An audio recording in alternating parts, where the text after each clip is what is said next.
E aí, tudo bem? Eu sou a Diane trazendo mais um vídeo aqui para o canal. No vídeo de hoje eu vou trazer algumas passagens do livro do profeta Ezequiel e vou passar a minha interpretação dessas passagens para vocês. Por que eu vou fazer isso? Isso foge um pouco dos assuntos que eu tenho trazido, né? É verdade. Na noite retrasada, quando eu fui dormir, após eu agradecer por mais um dia de vida, eu pedi para o meu mentor que eu queria receber mais intuições dele, que eu gostaria de entender as intuições que ele me passa. Porque, infelizmente, eu ainda não consigo identificar. Talvez em algum momento eu consiga identificar isso mais claramente. E eu pedi também que eu queria um assunto interessante para trazer aqui para o canal. Então eu tive um sonho. Eu sonhei com várias coisas, algumas eu lembro, outras não. Mas algo que me chamou a atenção foi que eu vi no meu sonho justamente uma pessoa que eu cito bastante aqui no canal, que é a doutora Mônica de Medeiros, e ela mostrava a página de um livro. No sonho, o livro era escrito por um tal Ezequiel. Então eu acordei com isso na cabeça e não demorou muito para eu descobrir que Ezequiel era um profeta da Bíblia. Então eu pensei, eu nunca li a Bíblia, então por que não? Vamos tentar ler e ver o que isso traz de interessante. Então, essa é a base do vídeo de hoje. São leituras que eu fiz, passagens que eu peguei e, à luz da minha interpretação, eu trago para vocês. É claro que mesmo eu estando mais madura hoje para poder ler a Bíblia, considerando que eu já tentei muitas vezes e nunca fui até o final, tem muita coisa nesses textos que eu considero alegorias, como se fossem realmente histórias, parábolas, enfim, para passar algum tipo de conhecimento, algum tipo de comportamento, enfim. Eu respeito todas as religiões, visto que eu não sigo nenhuma, eu simplesmente pego o que é interessante, o que eu acho interessante em uma religião e pego e vejo se é útil para mim. Aí pego conceitos de outra religião, vejo se é útil para mim e assim eu vou tecendo a minha teia de conhecimento. Por que eu não tenho religião? É porque isso foi uma coisa muito natural para mim. Não cheguei em nenhum momento e disse, olha, a partir de hoje eu não tenho religião. Não foi assim. Foi natural. É como se o meu espírito não conseguisse, não gostasse da limitação que uma única religião traz. Porque a gente tem várias e eu nem conheço todas elas. Então, isso explicado, vamos de fato começar o conteúdo do nosso vídeo. A outra coisa, é óbvio que eu estou com uma colinha aqui na minha frente para eu poder ver sobre o que eu vou falar, porque eu escrevi um roteiro, este roteiro tem 5 páginas, então não tem jeito de eu decorar tudo isso. Mas vamos lá.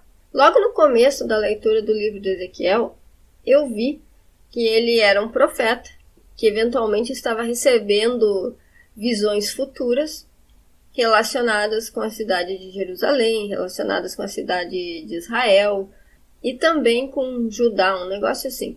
Mas neste primeiro momento referia-se a Israel. Ele faz uma descrição de anjos e eventualmente o que poderia ser Deus, eu chamei de Deus, enfim. Inclusive a descrição dos anjos era um tanto diferente daquilo que a gente está acostumado. Até inclusive recentemente veio à tona imagens que um artista teria feito mostrando para as pessoas como realmente era a visão do anjo da Bíblia. É bem interessante e bem diferente daquilo que a gente está acostumado a ver. Esse Deus, ou ser que passou para ele as mensagens, ele deu uma advertência. E eu vou ler aqui, tá? Eu vou ler para a gente poder ver depois. Quando eu disser a um ímpio que ele vai morrer, e você não o advertir, nem lhe falar para dissuadi-lo dos seus maus caminhos e salvar a vida dele, aquele ímpio morrerá por sua iniquidade. Para mim, porém, você será responsável pela morte dele. Se, porém, você advertir o ímpio e ele não se desviar da sua impiedade ou dos seus maus caminhos, ele morrerá por sua iniquidade, mas você estará livre dessa culpa. Então, com relação a este trecho, o que dá para a gente entender? Pelo menos eu, a minha interpretação dessa leitura. O nosso dever como cidadãos de bem é alertar. É alertar quando a gente sabe que o caminho que a pessoa que a gente conhece está tomando não vai ter um desfecho bom. Então a gente alerta, olha fulano, se você fizer isso, as consequências dos seus atos podem ser essas. Só que mesmo a gente alertando, o livre-arbítrio é da pessoa. A liberdade de escolha ainda é da pessoa. Ela vai decidir o que ela vai fazer com a informação. Vai seguir, não vai seguir, enfim.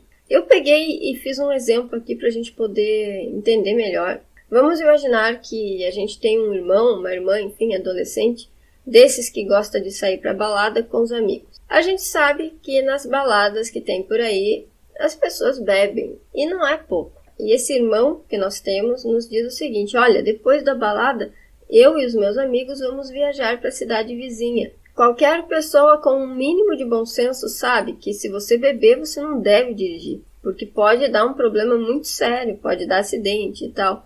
Então, o nosso dever como irmão, como irmã, seria alertar, olha, se você fizer isso, existe risco disso acontecer. Só que a pessoa é que ia escolher no final.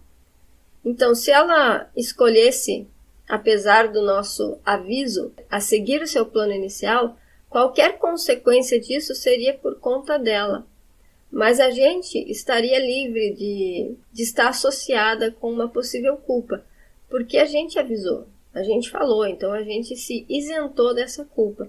Agora, a partir do momento que eu sei que algo pode dar errado com alguém que eu conheço e eu não aviso, é bem possível que a minha própria consciência assuma uma posição de remorso, de culpa, se algo ruim realmente aconteceu. Porque, inegavelmente, a nossa consciência é a primeira que vai nos julgar. E vamos deixar claro aqui que eu estou passando a minha interpretação, não quer dizer que ela seja certa e muito menos que ela seja a única, tá? Cada um pode pegar a lei e tirar suas próprias ideias, o que é bem aconselhável vocês fazerem. De fato, várias pessoas estão alertando, estão passando alertas de, olha, existe este caminho, que pode ser mais interessante do que aquele caminho, mas cabe a cada um escolher o caminho que vai seguir. Isso acontece por quê? Porque a fonte criadora, ela não quer perder nenhuma de suas criaturas, de suas criações.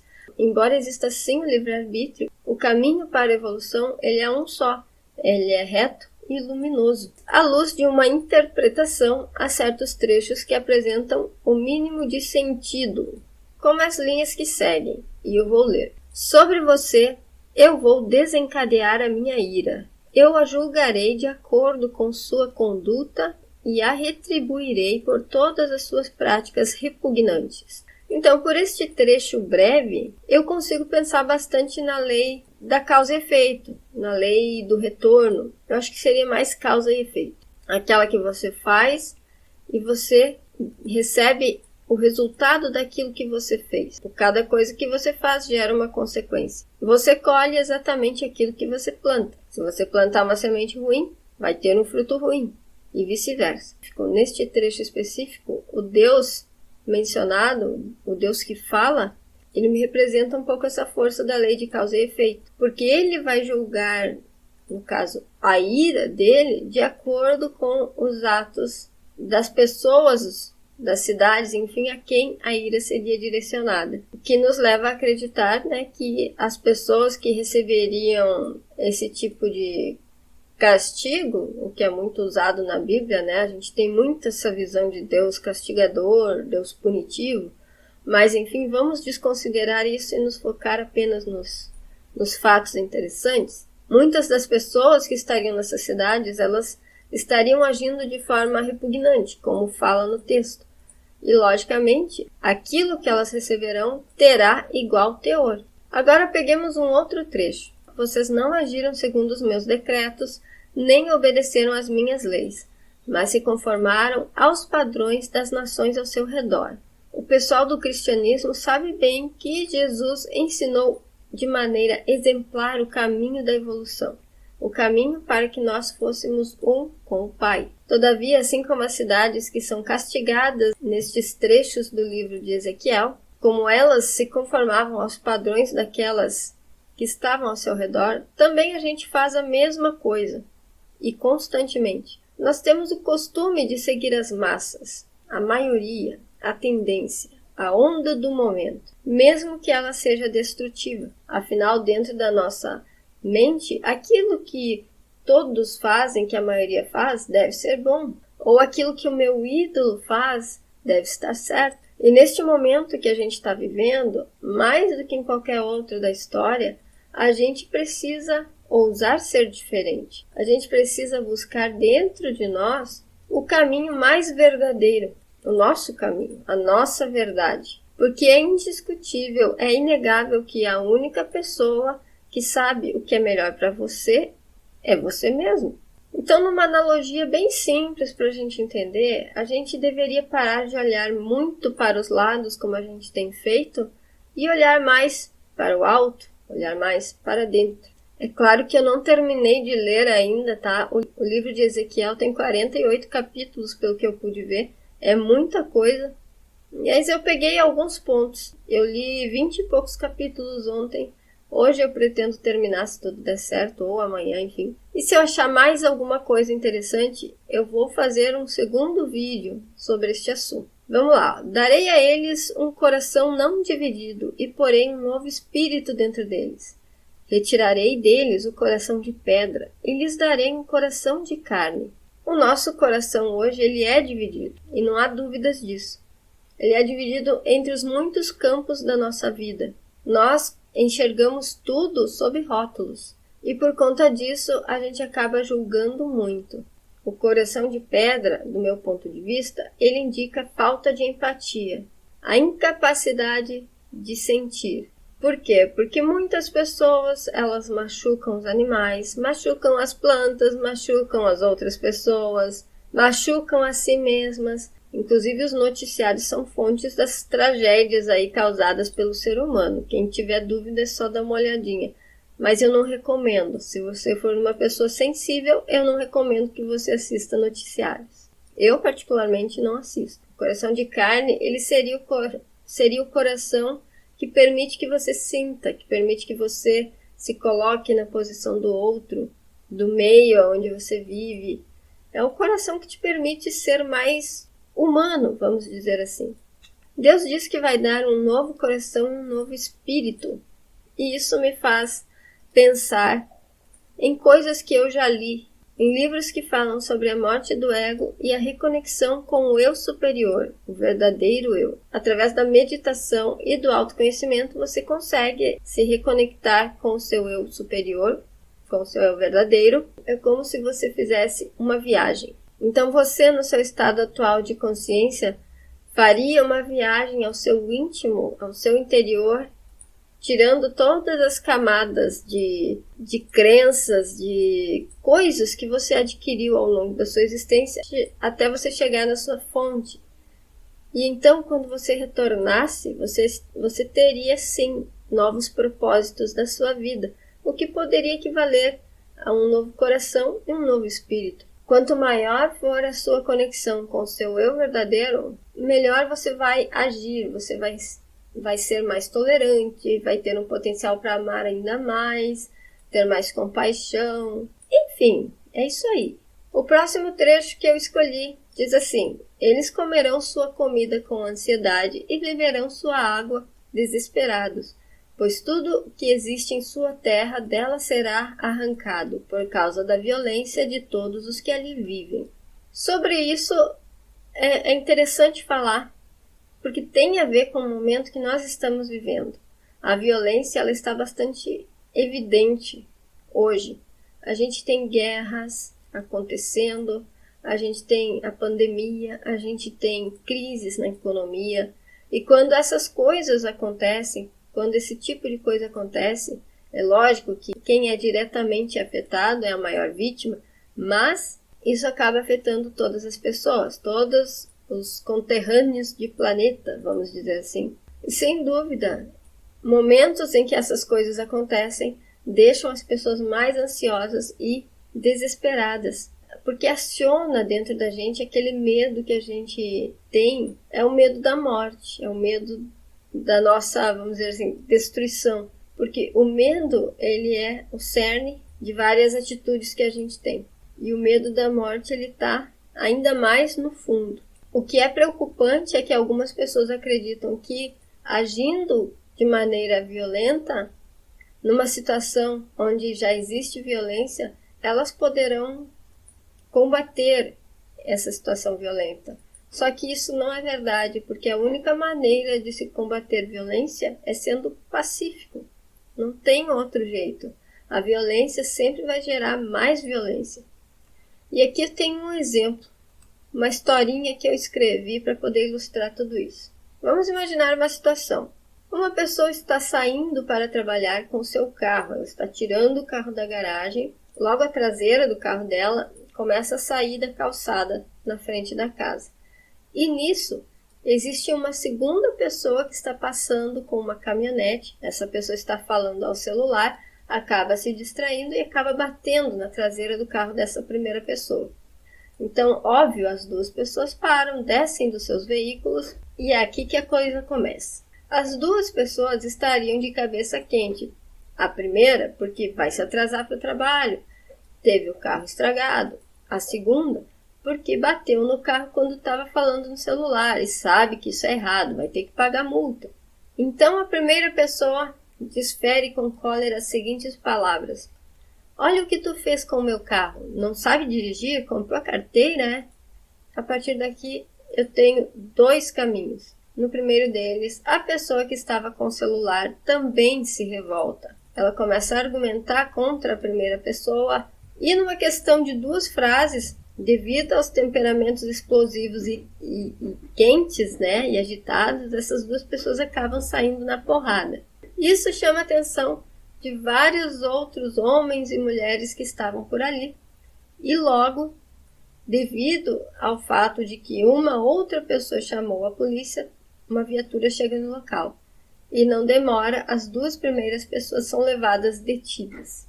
Esse é um primeiro desfecho. Agora, uma segunda possibilidade para esse cenário seria: a pessoa que está no celular, ela sabe que ela está errada, ela sabe que o comportamento dela ali naquele momento foi o errado, então pede desculpa pela sua falta de atenção, assume que errou, se dispõe a pagar pelos gastos causados do conserto, né? E é isso aí. Elas entram num acordo e as duas pessoas seguem seus caminhos, sem maiores perturbações. É possível que a gente veja em qual dessas situações houve uma melhor solução. A outra frase que eu escolhi é a seguinte: desvie-se dos seus ídolos e renuncie a todas as práticas detestáveis. Acho interessante esses trechos que falam sobre os ídolos que a gente mesmo cria. Inclusive, quando eu era mais nova, eu achava que os falsos ídolos eram as imagens dos santos que tinha na igreja. Eu pensava, tá na Bíblia dizendo no negócio lá de não idolatrar a falsos ídolos, mas eles têm imagens nas igrejas. Como é que funciona esse negócio aí? Depois eu vim a compreender que o negócio é bem mais amplo do que realmente só isso, né? O que seriam esses falsos ídolos, esses ídolos que a gente cria? Tem a ver com a importância que a gente dá para as coisas que realmente não têm importância. Por exemplo, quando você compra um computador, você compra um computador que no momento é bom, né? Ele serve para você fazer aquilo que você precisa fazer. Ah, mas lançaram um computador novo. Não, eu tenho que ter esse computador novo. Eu preciso desse computador novo porque senão não vou conseguir fazer as coisas. Então eu preciso. É esse precisar das coisas que faz com que transforma essas coisas em ídolos. No meu ponto de vista. Tem um cantor, vai fazer show na minha cidade. Ah, eu preciso ir. Eu não preciso ir. E assim como o lance do computador, a gente pode pegar como exemplo o celular. O celular é uma coisa que evolui muito rápido, né? Aí a pessoa compra um celular hoje, compra um celular daqui a um mês, daqui a 2, 3 meses outro. Tipo, existe uma necessidade de você trocar tanto de celular? Não tem, né? Então é isso que nós temos que tomar cuidado, porque todas as coisas que a gente manipula, elas servem para quê? Para facilitar a nossa existência aqui na terceira dimensão. Mas elas são dessa dimensão. Quando a gente começa a dar muita importância para essas coisas, a gente acaba criando verdadeiras âncoras que vão acabar nos mantendo ligadas a parte mais material, mesmo quando a gente já não tiver corpo. E isso acaba sendo um verdadeiro atraso na evolução do espírito. É sempre interessante que a gente busque manter o foco naquilo que engrandece, no nosso íntimo, e não apenas naquilo que confere uma imagem melhor, um status melhor. Outra frase interessante que encontrei foi essa aqui: aquele que pecar é que morrerá. O filho não levará a culpa do pai, nem o pai levará a culpa do filho. A justiça do justo lhe será acreditada, e a impiedade do ímpio lhe será cobrada. Eu já vi muitos casos em que se julga o filho pelo comportamento do pai, em que se cobra o pai pelo comportamento do filho. Aí eu peguei um sentido mais literal mesmo. Só que nós temos que entender que, a partir do momento em que todos nós estamos aqui vivendo uma experiência de individualidade, para poder fazer as nossas próprias escolhas e experimentar a consequência dessas coisas e aprender com isso, nós temos que compreender que ninguém vai ser igual a ninguém. Então não é porque o pai do fulano é caloteiro, não quer dizer que o fulano em si será caloteiro. E infelizmente as pessoas têm muito essa coisa de generalizar. Eu já falei disso num outro vídeo, generalizar. Culpa-se todos pela ação de um, muitas vezes. Então, isso a gente sempre tem que tomar um cuidado especial. Embora esse livro de Ezequiel faça várias referências a cidades como Israel, a frase seguinte aplica-se a pessoas que vivem em todo o planeta, no momento atual. Desviem-se de todos os seus males, para que o pecado não cause a queda de vocês. Livrem-se de todos os males que vocês cometeram e busquem um coração novo e um espírito novo, pois não me agrada a morte de ninguém. Palavra do soberano, o Senhor. Arrependam-se e vivam. Aí, do meu ponto de vista, tem a ver muito com o autoconhecimento, com a gente mesmo, entendendo as coisas que aconteceram na nossa vida, aquilo que nos motivou, porque muitas vezes a gente pensa que está fazendo algo bom, mas o motivo por trás disso é um motivo egoísta. Então a gente precisa buscar entender esse tipo de coisa e ressignificar aquilo que eventualmente não seja, não ressoe com uma prática boa.